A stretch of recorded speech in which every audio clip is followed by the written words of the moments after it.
नमस्कार साथियों, स्वागत है आपका आज के हमारे इस वीडियो लेक्चर में। मित्रों, आज के इस वीडियो लेक्चर में हम जो है क्रिमिनल प्रोसीजर कोड 1973 का जो चैप्टर 12 है, जिसे हमने हमारे पूर्वज वीडियो में स्टार्ट किया था, आज हम जो है इस वीडियो में इस चैप्टर को जो है कंप्लीट करेंगे। इसमें जितनी भी इंपॉर्टेंट सेक्शंस बची हुई हैं उन सब पर आज हम चर्चा करेंगे। हमारे पूर्वज वीडियो में हमने जो है चैप्टर 12 की सेक्शन 167 तक हमने इसको देख लिया था। इसकी इंपॉर्टेंट सेक्शन हमने कवर कर ली थी। सेक्शन 167 भी हमने वहां कवर कर ली थी। आज के इस वीडियो लेक्चर में हम जो है इस चैप्टर की जो रिमेनिंग सेक्शंस बची हैं, जो कि परीक्षा की दृष्टि से इंपॉर्टेंट हैं, एग्जाम में जिनसे क्वेश्चन बनता है, हम उनको देखेंगे। तो मित्रों, शुरू करते हैं आज का यह इंटरेस्टिंग एंड नॉलेजेबल वीडियो। मित्रों, आज के हमारे इस वीडियो की सबसे पहली इंपॉर्टेंट सेक्शन चैप्टर 12 से है सेक्शन 172 धारा 172। मित्रों, ये जो सेक्शन है, यह पुलिस अधिकारी जो इन्वेस्टिगेशन कर रहा है उसके पास एक डायरी होती है, जिसको हम पुलिस डायरी बोलते हैं या केस डायरी बोलते हैं। उस डायरी को मेंटेन करने के लिए प्रोविजन करता है। सेक्शन 172 बताता है अन्वेषण में कार्रवाइयों की डायरी, मतलब पुलिस अधिकारी जब इन्वेस्टिगेशन कर रहा हो तो वो जो है सेक्शन 172 के तहत एक डायरी मेंटेन करता है। इस डायरी को अन्य नामों से भी जाना जाता है। तो क्या क्या कहते हैं इस डायरी को? इस डायरी को पुलिस डायरी भी बोला जाता है, इस डायरी को केस डायरी भी बोला जाता है, पुलिस केस डायरी भी बोला जाता है और अन्वेषण डायरी भी बोला जाता है, इन्वेस्टिगेशन डायरी भी बोला जाता है। अब आप यहां पर ध्यान रखिए कि पुलिस अधिकारियों के पास रोजनामचा नाम का भी एक रजिस्टर होता है, एक डायरी होती है।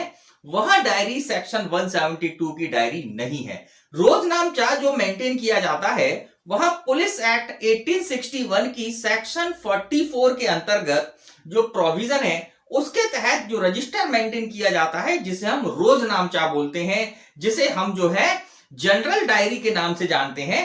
तो यहां पर सेक्शन 172 उसके बारे में प्रोविजन नहीं करता है। यहां पर जो प्रोविजन किए गए हैं वो किसके बारे में किए गए हैं कि अन्वेषण के दौरान जब पुलिस अधिकारी कार्रवाइयां कर रहा है, अन्वेषण की कार्रवाई कर रहा है, तो उसमें जो है जो वो डे टू डे वर्क कर रहा है उन सबको जो है इस डायरी में मेंटेन करना है, जो कि सेक्शन 172 में प्रोवाइडेड है। मित्रों, ध्यान दीजिएगा, इस सेक्शन में जो है टोटल 3 सबसेक्शंस हैं, टोटल 3 उपधाराएं हैं, जिसमें उपधारा 1 जो है इस डायरी के बारे में प्रोविजन करती है कि पुलिस अधिकारी जो है अपनी दिन प्रतिदिन की जो भी वो कार्रवाई कर रहा है अन्वेषण में, उसके लिए एक डायरी मेंटेन करेगा। और इसके बाद जो है इसमें सबसेक्शन 1A और 1V जोड़ी गई है। एक 1 का और 1 खा जोड़ा गया है, जो कि 2008 के संशोधन से इसमें यह व्यवस्था की गई है। सबसेक्शन 1A में यह बताया गया है कि धारा 161 के कथन जब पुलिस अधिकारी रिकॉर्ड करता है तो उन कथनों को भी इस डायरी में लिखना होगा। और इसके साथ साथ जो है ये जो डायरी होगी यह कैसी होगी? यह सजिंद होगी, मतलब कि इसको जो है प्रॉपर तरीके से जिंद कराकर, गत्ती लगाकर प्रॉपर तरीके से इसको बना के रखना है, जिससे कि इसका उपयोग आगे जब करेंगे तो उसमें हो। अब इसके बाद जो सब क्लॉज 2 है और सब क्लॉज 3 है, बात समझिएगा, याद करने के लिए बहुत आसान बात है। सब क्लॉज 2 में यह बताया गया है कि इस डायरी का उपयोग जो है करने के लिए कौन जो व्यक्ति है या कौन अधिकारी है जो इसको मांग सकता है इस डायरी को यूज करने के लिए। इसी के साथ सब क्लॉज 3 में यह बताया गया है कि कौन लोग इस डायरी को नहीं मांग सकते हैं। तो सबसे पहले हम सब क्लॉज 2 की बात करते हैं, उपधारा 2 की बात करते हैं, जिसमें यह बताया गया है कि जो दंड न्यायालय है, जो क्रिमिनल कोर्ट है, वो क्या कर सकती है? इस डायरी को मंगवा सकती है, देख सकती है, और जो है इस डायरी को जो है साक्ष्य के रूप में तो उपयोग नहीं कर सकती, लेकिन ध्यान रखिएगा इस डायरी को वह अपनी कार्रवाइयों में सहायता के लिए उपयोग में ला सकती है। बात समझ में आई कि जो दंड न्यायालय है वह सहायता के लिए मामले में उसको हेल्पिंग के लिए जो उस डायरी को मंगवा सकती है, लेकिन साक्ष्य में उपयोग उसका नहीं कर सकती है। इसी के साथ जो सब क्लॉज 3 है, उपधारा 3 है, यह बताती है कि इस डायरी को कौन नहीं मांग सकता। तो इसमें बताया गया है कि इस डायरी को ना तो अभियुक्त, जो भी अभियुक्त है, एक्यूज्ड है, वो इस डायरी को नहीं मांग सकता और ना ही अभियुक्त का अभिकर्ता इस डायरी को मांगने का हकदार होता है। ये कहते हुए भी नहीं मांग सकता कि जब न्यायालय ने इसको देख लिया है, जब न्यायालय में इसको उपस्थित कर दिया गया है, तब तो हमें दिखा देनी चाहिए। तो ये तर्क के साथ भी इस डायरी को कोई आरोपी या एक्यूज्ड है, अभियुक्त है, नहीं मांग सकता, उसका अभिकर्ता भी नहीं मांग सकता। अब उपधारा 3 में यह भी बताया है, आप ध्यान रखिएगा, कि इस डायरी का उपयोग अगर उस पुलिस अधिकारी ने जिसने इसे बनाया है, जिसने इसको मेंटेन किया है, अपनी स्मृति ताजा करने के लिए। देखिए, पुलिस अधिकारी का जब न्यायालय में जो है साक्ष्य चल रहे हो, तो साक्ष्य में वो कभी कभी जो है अपनी पुलिस डायरी को जो है, केस डायरी को जो है अपनी मेमोरी रिफ्रेश करने के लिए, अपनी स्मृति ताजा करने के लिए देख लेता। पुलिस अधिकारी कई सारे काम करते हैं। अब उसने कौन से दिन क्या प्रोसीडिंग क्या किया था, क्या उसमें मेंशन किया था, उसको अगर रिकॉल नहीं हो रहा है तो इस डायरी में वो सारी बातें लिखी रहती हैं। तो वो पुलिस अधिकारी अगर अपनी मेमोरी रिफ्रेश करने के लिए, अपनी स्मृति ताजा करने के लिए अगर इस डायरी को उपयोग कर लेता है, तो ऐसी स्थिति में जो अभियुक्त हैं या जो उसके अभिकर्ता हैं, वह एविडेंस एक्ट की सेक्शन 161 जो प्रावधान करती है स्मृति ताजा करने के लिए, प्रयुक्त लेख के बारे में, प्रतिरक्षा का अधिकार के बारे में प्रावधान करती है, उसके अंतर्गत, और इसी के साथ साथ सेक्शन 145 पूर्ववर्तन लेखबद्ध करने के लिए जो के बारे में परीक्षा जो है, इन दोनों सेक्शन एविडेंस एक्ट की सेक्शन 161 और सेक्शन 145 के प्रावधानों का पालन करते हुए इस डायरी का उपयोग अभियुक्त और उसका अभिकर्ता कर सकता है। लेकिन कब? जब पुलिस अधिकारी ने अपनी मेमोरी रिफ्रेश करने के लिए इस डायरी को उपयोग कर लिया है। तो यहां पर जो है सेक्शन 172 में यह उल्लिखित है, आप ध्यान रखिएगा। अब हम चलते हैं हमारी अगली मोस्ट इंपॉर्टेंट सेक्शन, सेक्शन 173, जो कि चालान की बात करती है। क्या कहती है, देखते हैं। मित्रों, सेक्शन 173 धारा 173 प्रावधान करती है, अन्वेषण समाप्त हो जाने पर पुलिस अधिकारी की रिपोर्ट। जब इन्वेस्टिगेशन कंप्लीट हो जाता है तो पुलिस अधिकारी एक रिपोर्ट तैयार करता है, जिसके बारे में सेक्शन 173 में प्रोविजंस हैं। अब आप मित्रों यहां पर इस बात को समझिएगा कि इसमें जो है वो जो रिपोर्ट तैयार की जाएगी, उसके क्या क्या इंग्रेडिएंट्स होंगे, क्या क्या चीजें होंगी, वो सारी बातें इसमें उल्लिखित हैं। यहां पर हम आपको यह भी बता दें कि इस सेक्शन के तहत जो रिपोर्ट तैयार की जाती है उसे पुलिस रिपोर्ट बोला जाता है। ध्यान रखिएगा, पुलिस रिपोर्ट। अगर हम पर्टिकुलर की बात करें, पर्टिकुलर सेक्शन की बात करें, तो सेक्शन 173 का सब क्लॉज 2 जो हम अभी देखेंगे, उपधारा 2 देखेंगे, वह पुलिस रिपोर्ट कही जाती है। अब क्योंकि हमने डेफिनेशन क्लॉज में भी, अगर आपको याद होगा, जब हमने डेफिनेशन क्लॉज देखा था तो वहां पर पुलिस रिपोर्ट की डेफिनेशन दी गई थी, जिसमें बताया गया था कि सेक्शन 173 के सब क्लॉज 2 के अंतर्गत जो रिपोर्ट तैयार की जाती है उसे पुलिस रिपोर्ट बोला जाता है।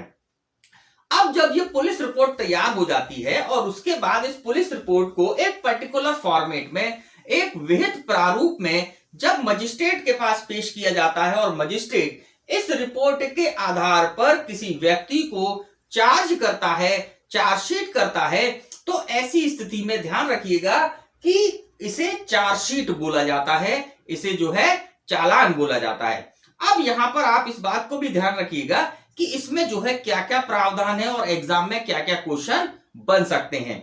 तो सबसे पहला जो सेक्शन 173 का सब क्लॉज 1 है, उपधारा 1 है, ये व्यवस्था करती है कि इस अध्याय के अधीन किया जाने वाला प्रत्येक अन्वेषण अनावश्यक विलंब के बिना पूरा किया जाएगा। ये डायरेक्शन है कि पुलिस अधिकारी जो है अनावश्यक विलंब के बिना, जो है अननेसेसरी डिले के बिना जो है इन्वेस्टिगेशन कंप्लीट करेगा। इन्वेस्टिगेशन कंप्लीट करने के बाद जो है एक रिपोर्ट तैयार करेगा सब क्लॉज 2 के अंतर्गत। उससे पहले हम एक बात आपको और बता दें कि 2008 में, ध्यान रखिएगा, 2008 में इस सेक्शन के सब क्लॉज 1A में जो है बालिकाओं के संबंध में जो बलात्कार के अपराध होते थे, उनके संबंध में पुलिस अधिकारी को, पुलिस थाने के भाषातक अधिकारी को स्पेशल डायरेक्शन दिए थे कि अगर कोई मामला बालिका के बलात्कार के अपराध से संबंधित है तो उस मामले को 3 माह के अंदर उसकी इन्वेस्टिगेशन कंप्लीट करना है।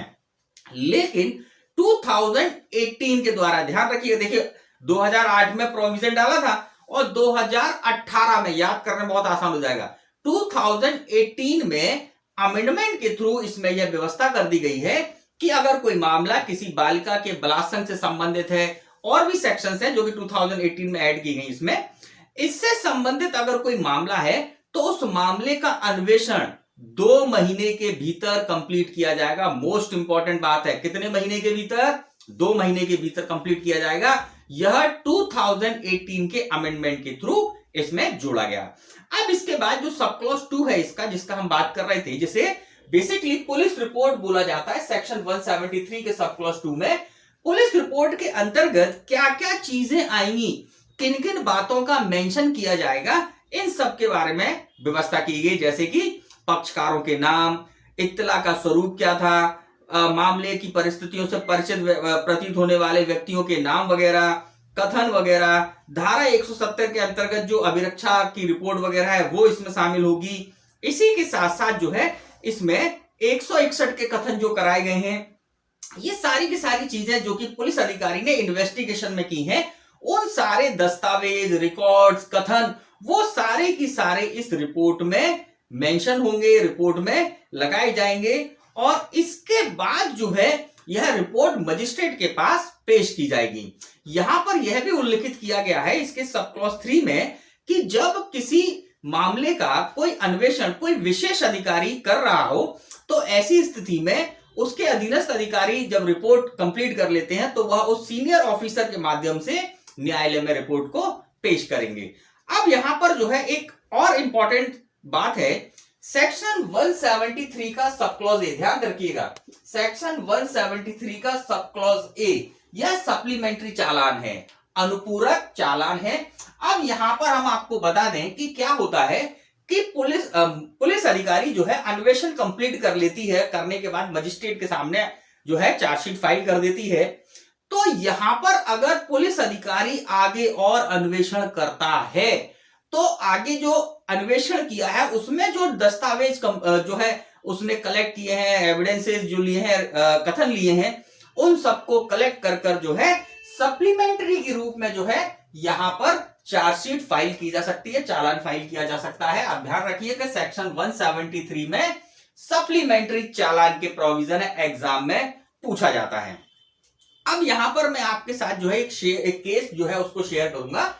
केस का नाम है विकास रंजन राउत वर्सेस राज्य गृह सचिव के माध्यम से एनसीटी ऑफ दिल्ली।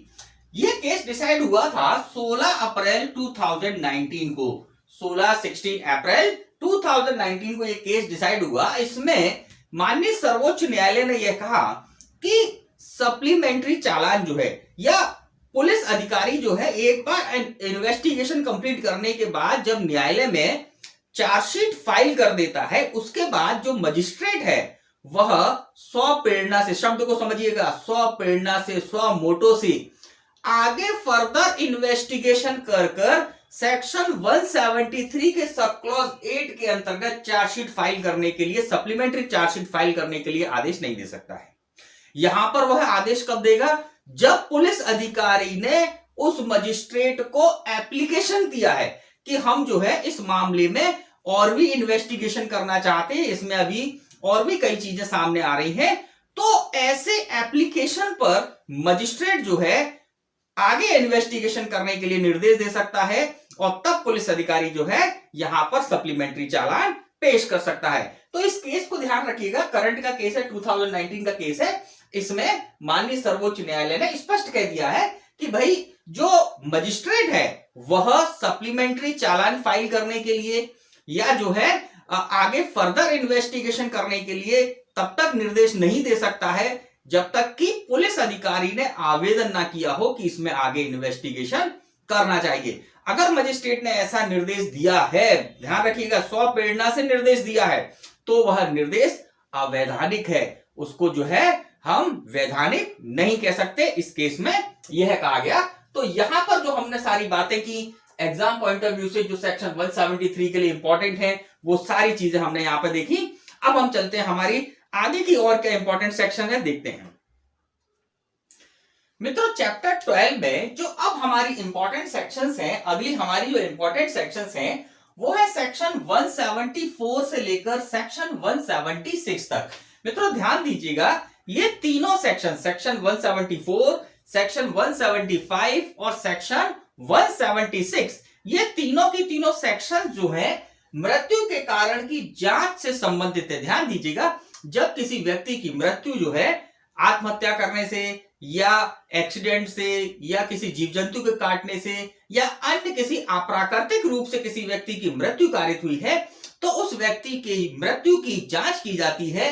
तो जांच से संबंधित जो प्रावधान है वह सेक्शन 174 से लेकर सेक्शन 176 तक प्रोवाइडेड है। मित्रों यहां पर जो है हम इन तीनों सेक्शंस को एक साथ देख रहे हैं, जिससे कि एग्जाम में हमको याद आ जाए, समझ में आ जाए। तो सबसे पहले जो है सेक्शन 174 जो है धारा 174 ये बताती है कि आत्महत्या आदि पर पुलिस का जांच करना और रिपोर्ट करना। तो ध्यान दीजिएगा, जब कभी भी पुलिस थाने के भारसाधक अधिकारी को या राज्य सरकार द्वारा सशक्त किए गए किसी पुलिस अधिकारी को यह सूचना मिलती है कि किसी व्यक्ति की मृत्यु जो है आत्महत्या करने से या किसी जीव जंतु के काटने से, किसी दुर्घटनावश या किसी अन्य अप्राकृतिक कारण से किसी व्यक्ति की मृत्यु हुई है और यह प्रकट होता है कि कोई अपराध जो है इससे संबंधित है, तो ऐसी कंडीशन में वह पुलिस अधिकारी जो है क्या करेगा कि उस व्यक्ति की मृत्यु के संबंध में एक रिपोर्ट जो है